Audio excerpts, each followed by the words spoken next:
أعوذ بالله من شر الشيطان الرجيم بسم الله الرحمن الرحيم الحمد لله الصلاة والسلام على رسول الله وعلى آله آل الله وأما بعد رب اشرح لي صدري ويسر لي أمري واحلل عقدة من لساني يفقه قولي قال الحسين عليه السلام وإنما خرجت لطلب الإصلاح في أمة جدي.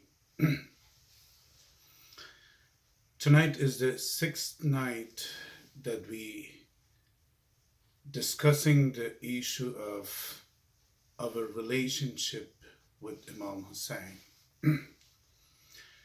To discuss the ways in which we relate ourselves to Imam Hussein and his great uprising.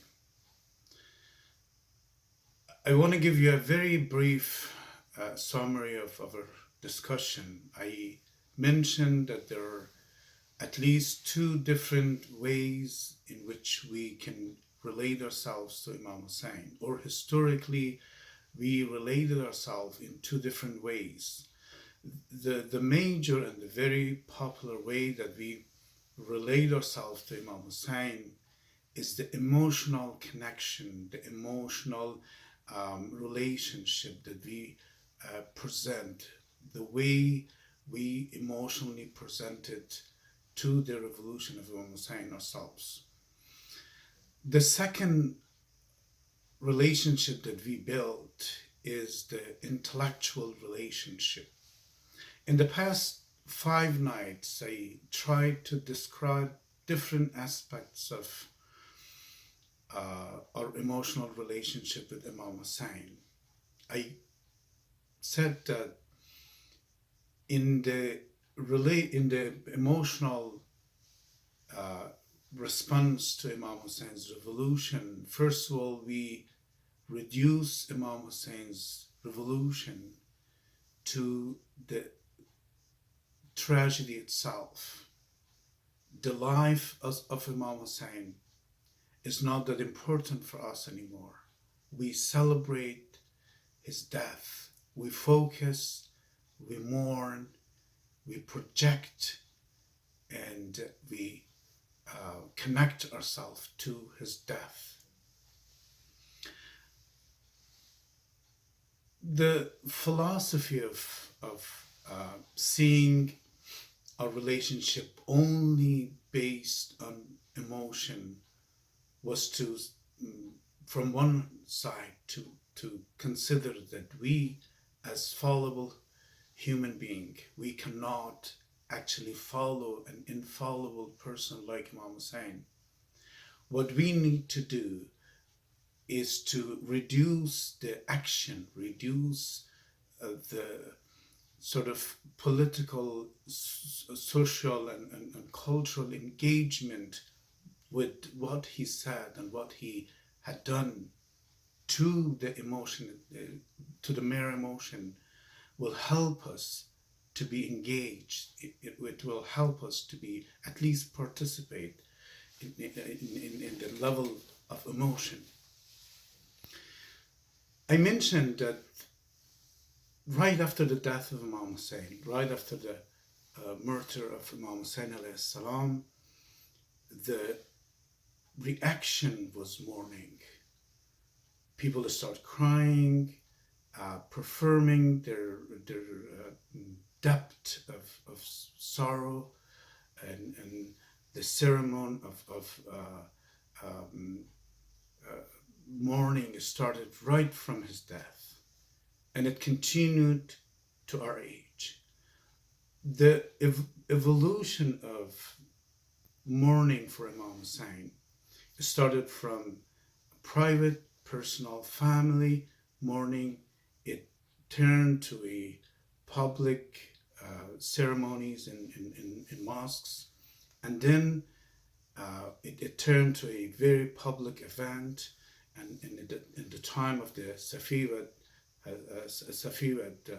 dynasty, it became a very important and very cultural, political, economical event that people would gather in mosques. They would present their gathering in the streets, and then it grew bigger and bigger, and it arrived to the point that we are today.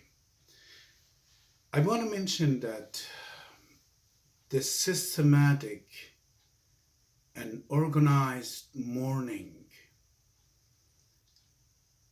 from one side was able to grow out of a sorrow, a very deep mourning, and bring other collective of cultural and art and social phenomena to be able to present the depth of mourning, the depth of sorrow of Muslim societies in a very artistic, in a very effective ways. And from the other side, it reduced the revolution of Imam Hussein alayhi salam to the mere emotion, to the mere mourning and crying. So when I say that art came to help we mourn in a better fashion, I mean that poetry, for example, came to create a very poetic emotional stage and emotional image of Ashoura and Imam Hussein. Poets with the power of imagination exaggerate historical events in order to make it more effective, in order to make it long lasting, in order to bring a very particular idea or particular event into the public arena, to make it public, to understandable, to feelable for any member of society. So exaggeration was part of the poetic techniques that naturally poetry exaggerates. This event, or this poetic exaggeration, unfortunately turned the historical event of Ashoura into something that stands very, very far away from what actually it was in its origin. The goal of poetic exaggeration was to make the wording and the poetic image and the poetic voice very, very effective. And when poetry of Ashoura was joined with music, joined with recitation, the goal of recitation was to make people cry, to bring people to bring people into a stage of mourning. So whenever the sort of combination of voice, music, and poetry work together, the audience would be pushed into the stage of mourning. This could be done differently and have less effect in the essence of Ashoura and sort of historical origin of Ashoura. We have many researches have done by Muslim scholars showing how far the narration of, or the artistic narration of Ashoura's tragedy is not absolutely what it was, what the event was in its origin. The distortion of the historical event was made to from one perspective to exaggerate, to make a very harsh tragedy.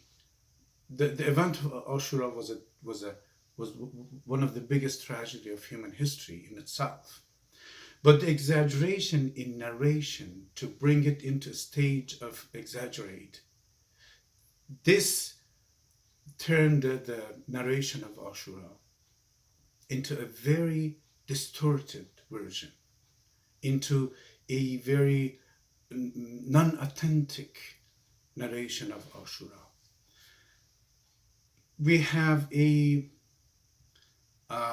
combination of art, poetry, music, with the philosophy that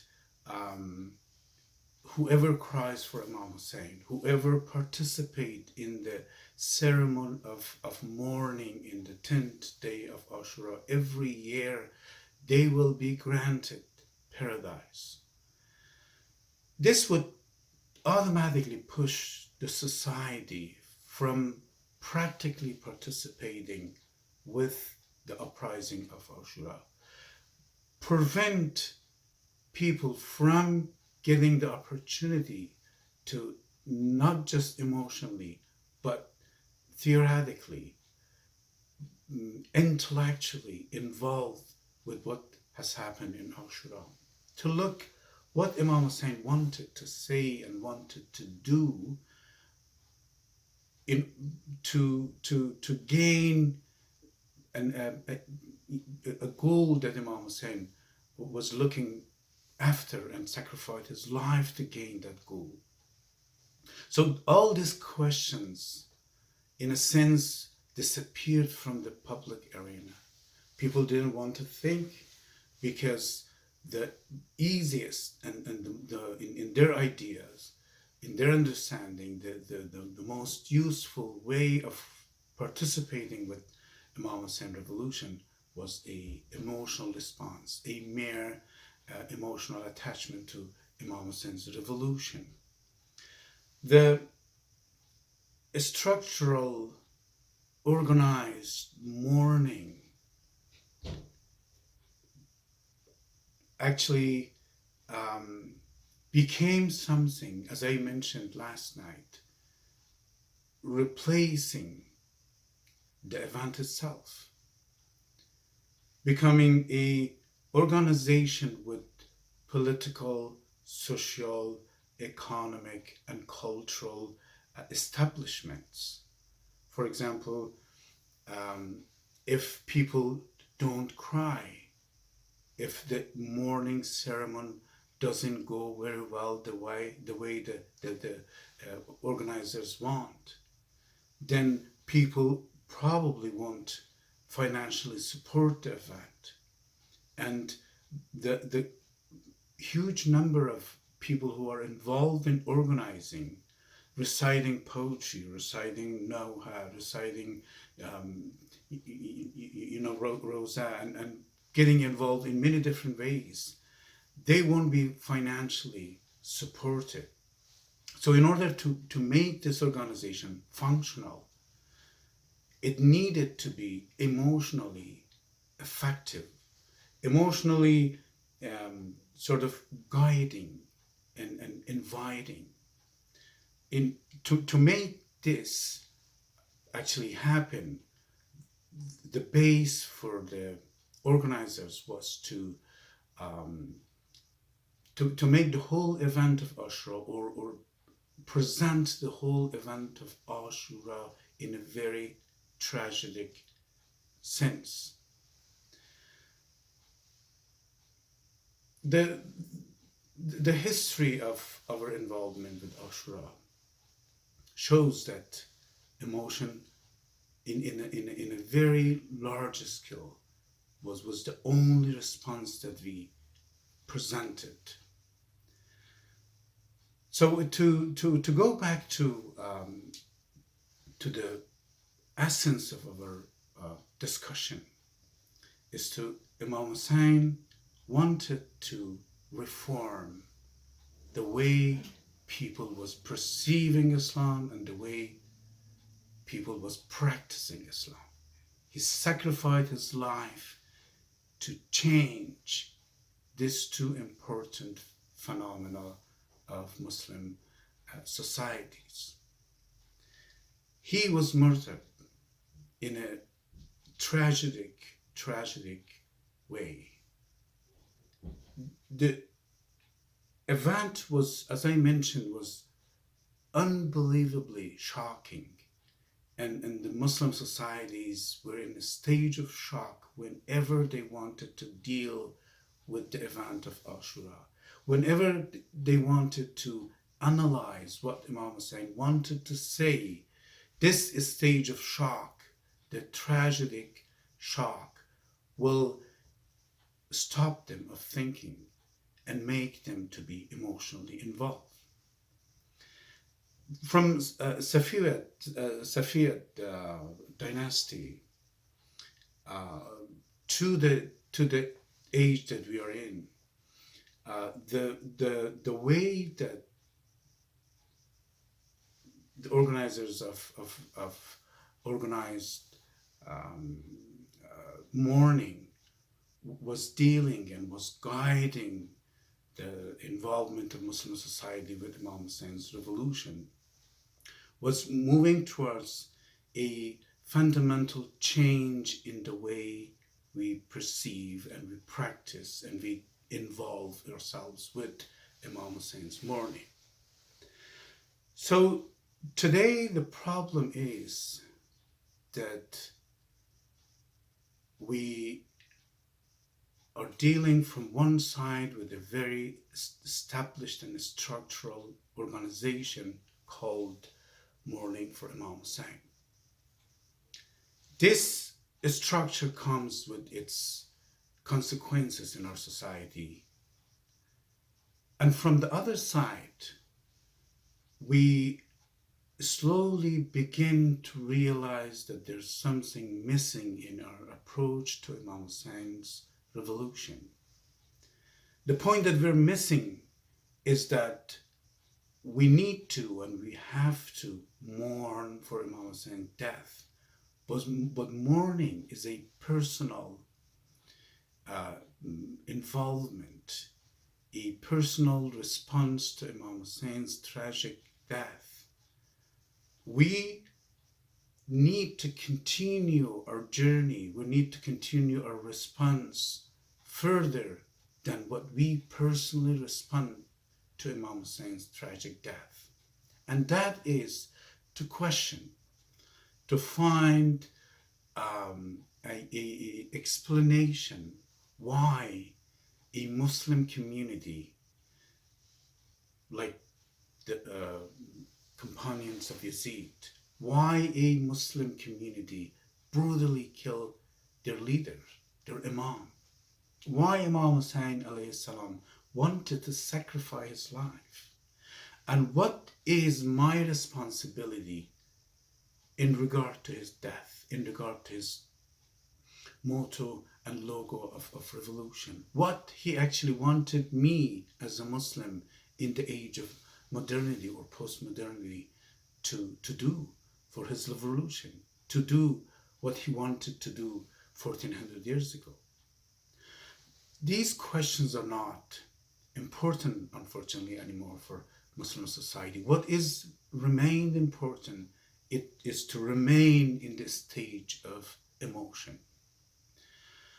As I mentioned many times in the past couple of nights, that I do not intend to minimize the importance of our emotional response. We need to mourn for Imam Hussein because it is a very tragic death, especially a tragic death for an Imam. But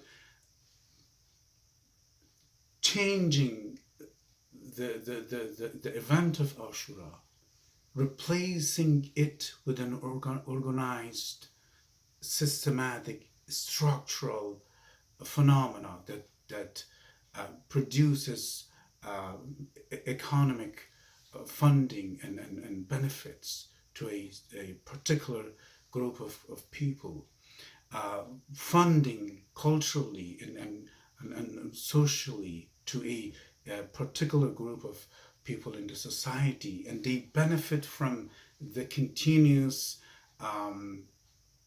practice of mourning without allowing people to think, without allowing people to participate in a different manner than the emotional, mere emotional way, turn the revolution upside down. What we are dealing in our society, unfortunately, it is something that has nothing to do with Imam Hussein. It is something that protect the benefits of a particular group of people in different communities of Muslim societies. But it does not protect Imam Hussein's revolution from being forgotten, from being left alone, from being left without practice. Because this organized mourning does not have anything to do with practice, with thinking, with intellectually engagement with Imam Hussein's revolution. This organized phenomena only produced mourning and crying, only practice emotional engagement with Imam Hussein's revolution. The amount of destruction that the organized mourning, the structural system of mourning has done to Muslim society to keep them away from Imam Hussein, to keep them away from the essence of Imam Hussein revolution, it is absolutely very extensive. I would like to finish my talk with expressing that the organized, or I should say the blind organized mourning phenomena in Muslim society take the revolution of Imam Hussein as hostage for the political, social and economical benefits. وآخر دعوانا أن الحمد لله رب العالمين والسلام عليكم ورحمة الله وبركاته.